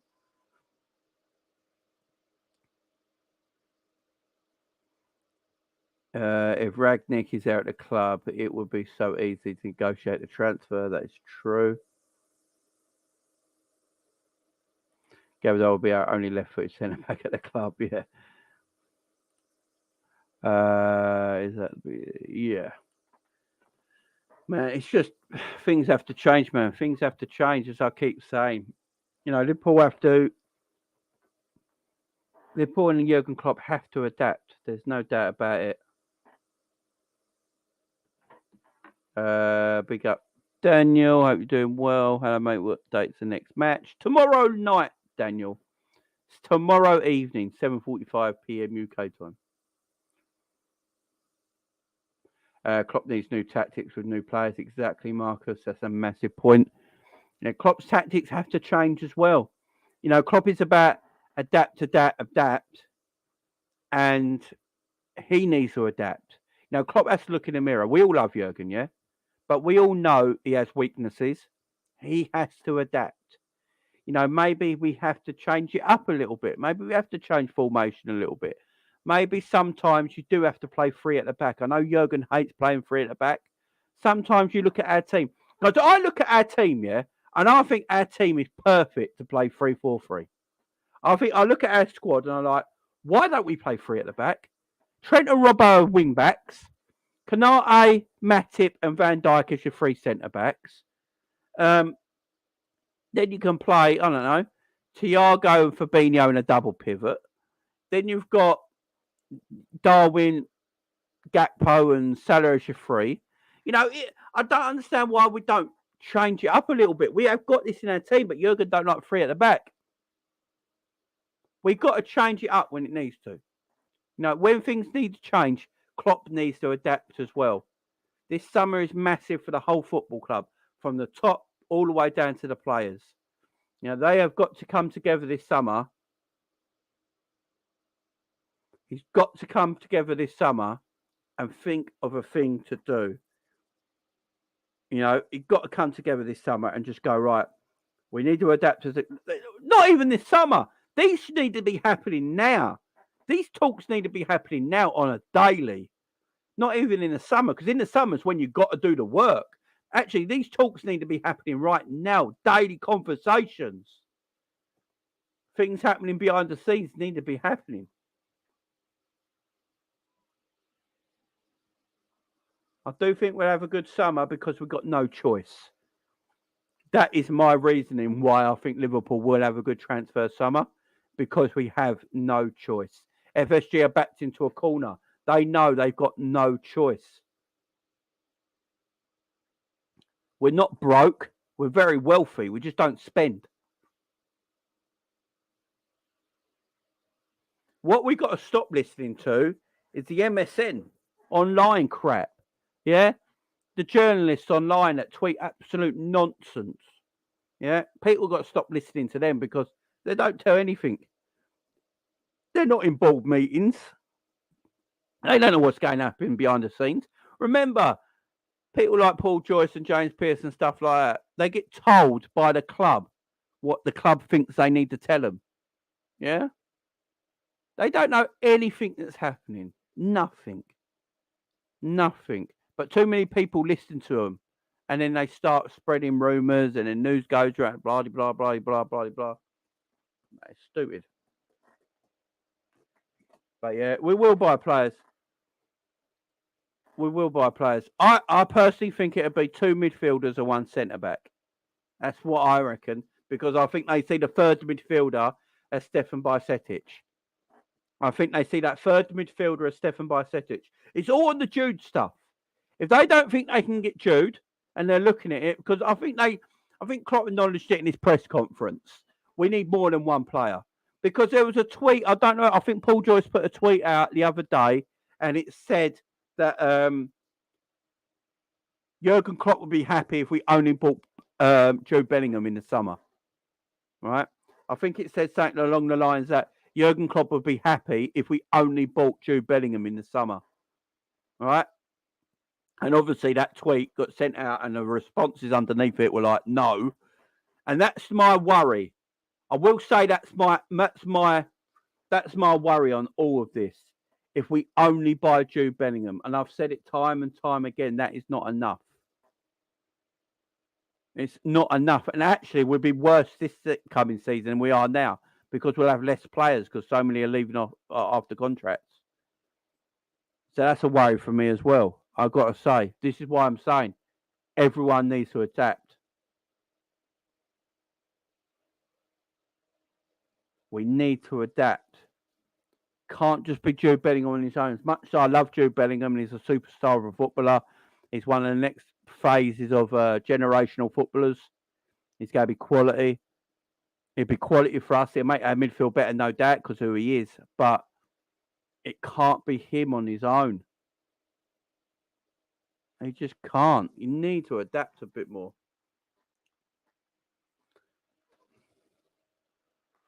And I don't want Milner renewing a new contract. If I see Milner's renewed a new contract, I'm going to do my nut.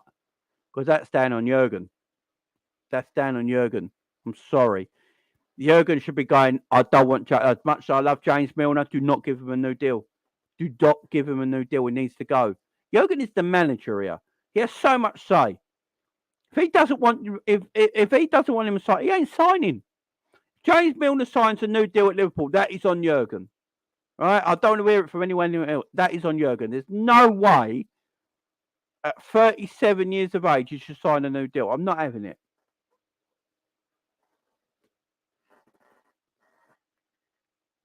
Not having it. Club needs to adapt, as I keep saying. Manager needs to adapt. The owners need to adapt. Max says, Jamie, I'll see some renewals guaranteed. Right, if there's going to be any renewals, probably Bobby's the only one. Because, you know, that strength in depth up front with 6 attackers I like very much. So that's, for me, that can be the only one. I do not want to see Navigator signing a deal unless you're going to sell him. Unless the reason you're signing Navigator up is to protect his value because he's still only 28 and you can sell him the following summer or even in January. Yeah? You can even sell him in January. If they do it for that reason, I'm fine with it. If you're doing it to keep him, I'm not fine with it. Milner don't need to extend. Ox needs to go. If any of them's go extend, for me, the only one I'm happy with is Bobby. Everyone else can F off, as far as I'm concerned. This whole club stinks at the moment. Stinks.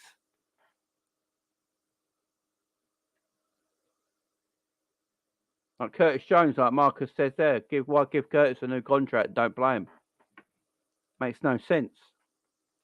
Keeping players for no reason.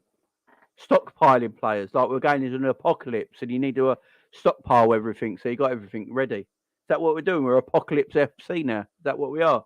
Stockpiling players that we don't need. It's mad. It's mad. Amy says, I have a feeling Van Dijk maybe wants to leave. Yeah, I've seen a lot of people say that lately. I don't think Van Dijk wants to go anywhere. He's just not playing well. He's just not playing well. But we've got to stockpile. I don't want to see Joe Gomez. Right, I'm going to say this right now, right? I'm going to say this right now. Everyone hold tight. I've been thinking this for a while now, and I need to say this. I've had enough. This player needs to leave this football club. Joe Gomez, listen. Right. Joe Gomez, in his whole career at Liverpool, has had 6 good months. That's it. And tell me I'm wrong. Tell me I'm wrong. Go on Joe Gomez's whole Liverpool career. Yeah? Since he's been at Liverpool. What's he been at Liverpool? 7 years, 8 years? Go on Joe Gomez's whole Liverpool career. Joe Gomez has only had 6 good months of playing. 6 good months. That is it. And do you know them 6 good months? He was partnering Virgil van Dijk, yeah? Well, do you know what Virgil did that year? Arguably the greatest season of a centre-back I've ever seen in my lifetime.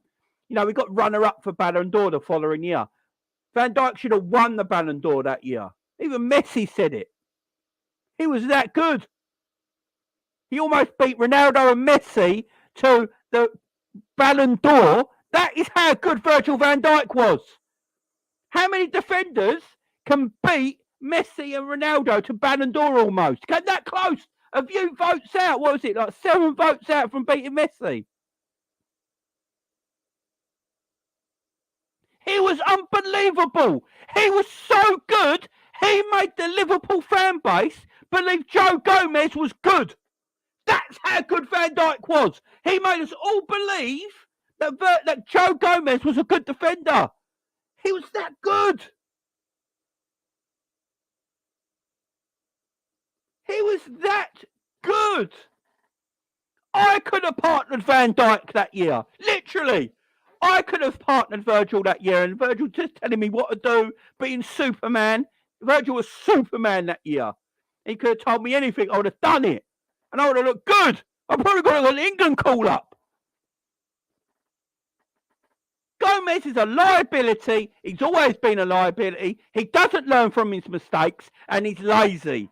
Get out of my club. I've had it. I don't care how good he might be, how good people might like him, how people think about him or anything like that. He's lazy, and he doesn't learn from his mistakes. Ever. He makes the same mistake time and time and time again. And we all sit here and go that, like it was so good that year with Joe Gomez. He was so good that year with Van Dijk. Do you remember that year when Liverpool hardly conceded any goals? And it was Virgil and Gomez as the partnership. Yeah, because Virgil was Superman and almost beat Messi and Ronaldo to Ballon d'Or. That's how flaming good Virgil was. Of course we didn't concede any goals. Give me a break.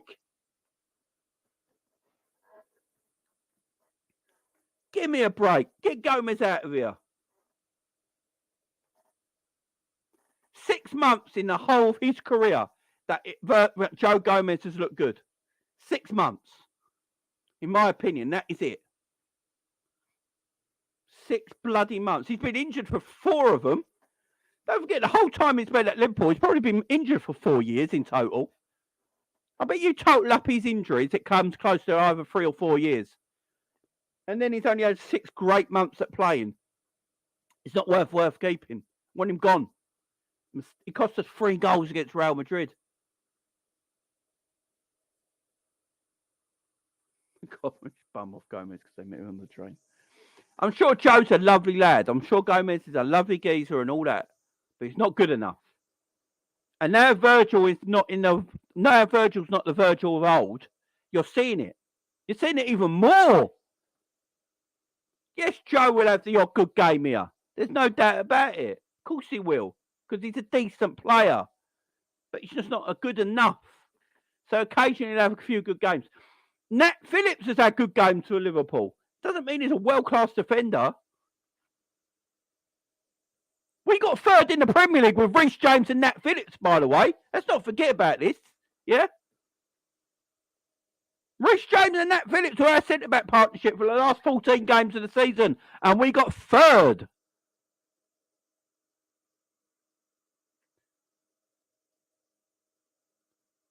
Joe Gomez has bought a lie out of everyone because he partnered Virgil when Virgil was Superman and made everyone look amazing. As I kept saying, the man almost beat two of the greatest players of our lifetime to the Ballon d'Or that year. He made everyone look great. Superman himself. Now he's not that no more. You're seeing how bad Joe Gomez actually is. Gomez ain't learnt nothing. What has Gomez learnt? Because when Van Dijk came to bat, Gomez is pony.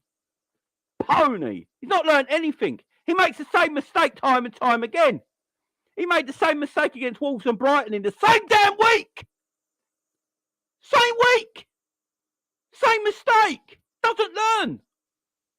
I do wonder if Joe Gomez watches his games back. I don't know if he does because he doesn't learn. Want him out of my team. I'm done with him. I do not want to see Gomez play for Liverpool next season. Big up DJ Brains. 3 midfielders out, 3 in. Name your realistic 3. My 3. Ruben Neves, Barella, Amrabat, centre back. Evan Indica for Gomez. Also right back pressure for Trent. My 3 midfielders out will probably be Fabinho. And then you've got Cater and Ox, ain't you? Milner. So forth. I'm with you with Ruben Neves, you know. That's a shout. That's a shout. I think they're going to go Mateus Nunes, though. So I'll go with Mateus Nunes. Amrabat, I think, is going to Barcelona, ain't he? That's what I read. But I'd like Amrabat for the Fabinho replacement. See, if Fabinho leaves the football club, we do definitely need a number 6. We definitely need a number 6. And Amrabat could be that number 6, I suppose. Mateus Nunes. And I think Mason Mount. I know you say Barella, and it should be Barella. This is my problem. I think Liverpool go buy the midfielders everyone's saying they need, the amount they need, but it ain't going to be the players they want. I personally think it's going to be Mateus Nunes and Mount. Who I want, realistic. I think that is realistic in the way we're playing right now. The way our owners are. Centre back, that geezer. Is it Benfica? I can't remember his name right now. I'll get it for you later on. I'm on again. But they've been scouting him for a while now, and I think it's available for like 30 million euros. So probably him.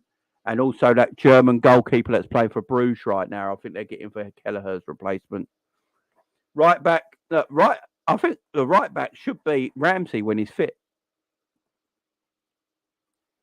Gomez, Fabinho and Trent cost us most goals. Yeah, I agree. Thing with Trent, right? I will say this about Trent. Yeah, he signed a 5-year deal. Who's fault?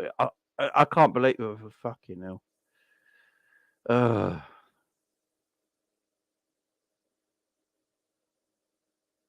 Mad, ain't it?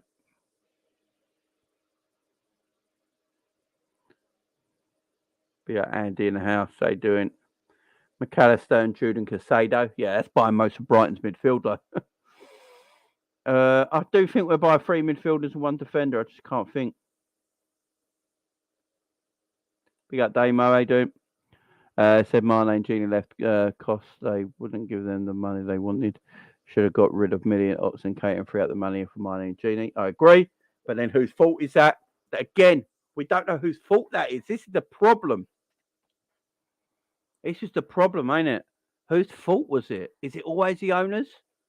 But did Klopp want to let Million Ox go and Cater go? I don't know, Damien. I don't know. I am so confused at it all. I really am. And especially listening to Jurgen Klopp's press conference just now confuses me even more, man.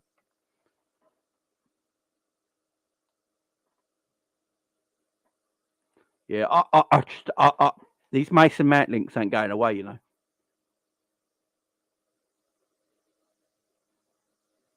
Right, let's get on about Trent. Just before I finish out, I just want to talk about Trent quickly. Now, when I did the watch along, I said on my watch along, Trent was the only one who can hold his head up high after that game. The same with Darwin Núñez, right? I thought everyone else was shocking. And a lot of people were slagging Trent off. I heard Danny Murphy slagging Trent off on the radio the next day. I'm like, did I miss something in this game?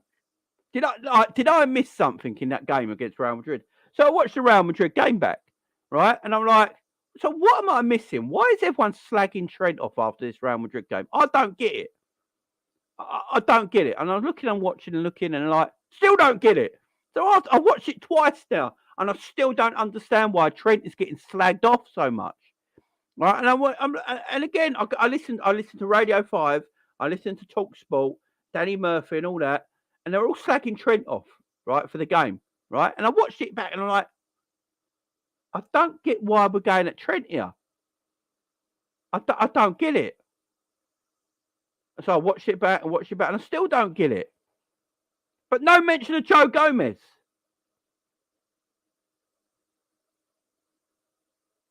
No trouble. No mention of Joe Gomez. Yeah, none.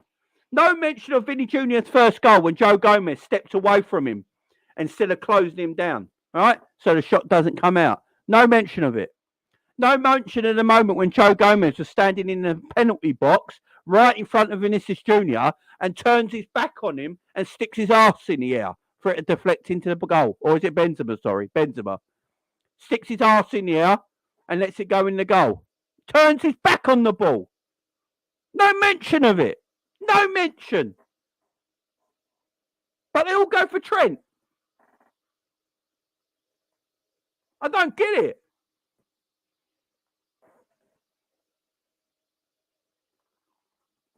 Gomez turned his back in the box and stuck his arse in the air.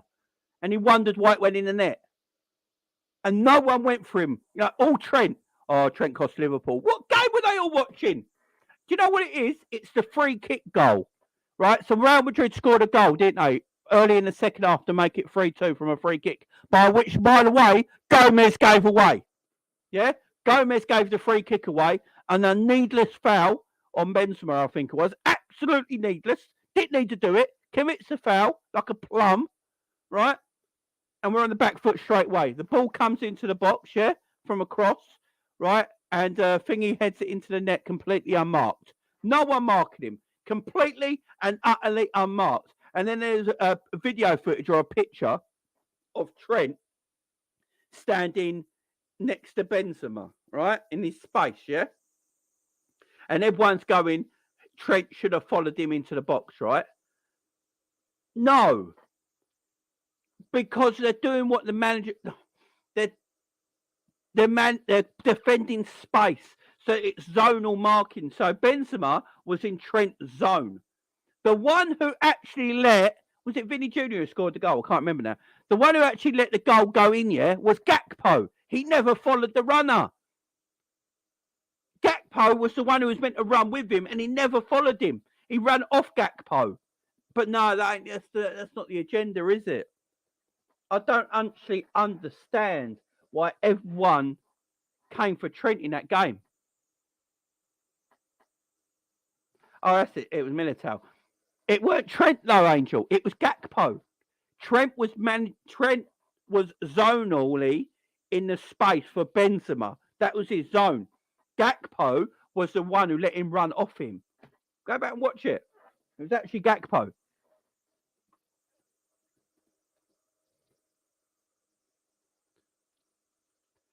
And yeah, exactly. See, Militao was Gakpo's man, it's not Trent's. Exactly. Trent had when you're defending zonally for set pieces, you have to pick up what player is in your zone. Benzema was in Trent's zone. Gakpo was in Militao's, and Gakpo never picked him up. It weren't Angel. It was Gakpo, my friend. Gakpo was defending. Trent was in Thingy's zone. Gakpo was in his zone. That's why Gakpo ran. This thing on Trent's got to stop. It really has. It's got to stop. And the thing is, you can't. The thing is, what they should do is not doing bloody zonal marking. Do man marking. Do man marking. Stop this zonal bollocks. I hate zonal marking. Defending space. The problem when you defend space, you can't come out of your space. This is another issue with zonal marking. When you're defending space, you can't come out of it. So even if it was Trent, he can't come out of his space because he's in his area because Benzema's there. If Benzema weren't there, Trent hasn't got to mark that space because Benzema's not in his zone. And then he can mark Militao. But Gakpo was on Militao and Trent in his zone had Benzema. So if Trent left his space, Benzema has a tap in at the back post. That is the problem with zonal marking. So again, the zonal marking issue is on the manager and the coach. Go back to man marking. Go back to man marking. Go back to man marking. Zonal marking, you don't move, you defend your zone. Exactly. That's the problem with zonal marking. You just have to defend your zone at all times. Because if you leave your zone and the ball ends up with the player that's in your zone, they have a tap in. That's why you can't move. That's why you can't move. So really, that third goal was Gomez's fault for making a foul and whoever set us up to do zonal marking at the end of the day. Simple as that. Simple as that. But everyone going at Trent's a madman. Madman. Gomez was at fault for 3 of the goals. In fact, the pass back to Alisson, I sort of blame him for as well. Because the pass back was shocking. It had too much power on it. And plus, it was hitting him on no angle. And I know people have gone, why didn't he put... Because there's a still footage of it, right? From an aerial shot, yeah? And you got Virgil there. And everyone's saying, why don't you just roll the ball to Virgil? Because the ball came at him at such speed and the ball came at him straight on. And Vinny Jr. almost kept up with the ball. He ran past Gomez and kept up with the ball. So Alisson has got no angle to pass that ball really quickly. The only thing he could do is hoof it. What he should have done is got height on it and put it up and over. But he played it on the floor. But he had no real choice. No real choice. It was such a shit pass back.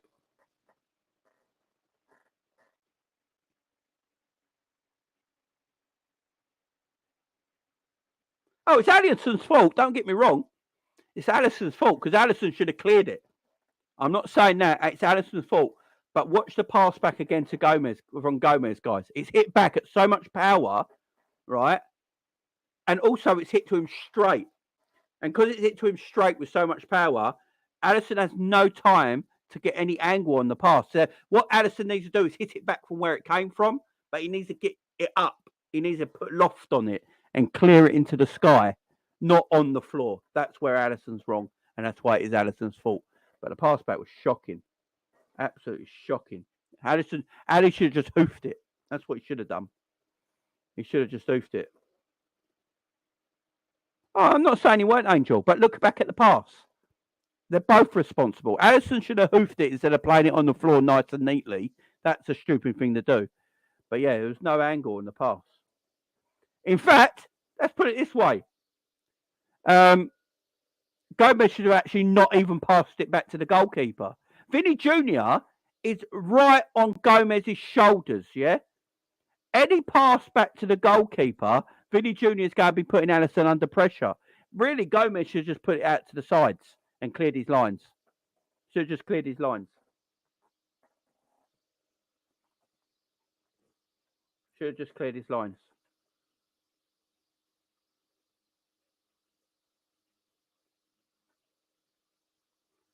Should have just cleared it. It's both their faults. Alisson should have cleared his lines.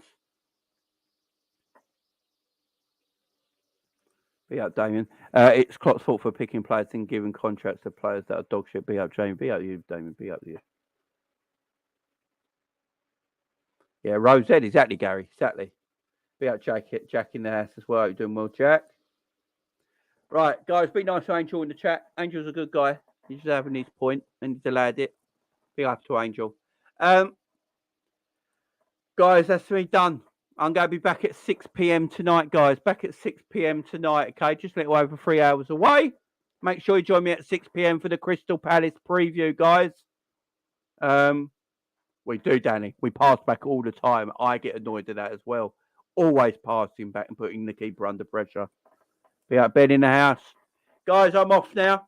I'll see you at 6 o'clock tonight for the match preview against Crystal Palace. Guys, when this video ends, my match preview video will pop up on your screen. Can you all go and leave a like on that video before you go, please? I'd appreciate it. So as soon as this video ends, my new video will pop up on the screen, guys. Can you just please leave a like on that video? I'd really, really appreciate it. Thank you. Be up, DJ Brains. I'll super chat tonight. First goal, Gomez. Second, Alisson. Third, Gomez. Gomez, who's shown Militao run. And the fourth, Gomez, turning his back. And fifth, Fabinho. Bang on, Brains. Bang on, my friend. Thank you very much. Right, guys. Big up. I'll see you at 6 p.m. When this video stops, your new video will pop up. I want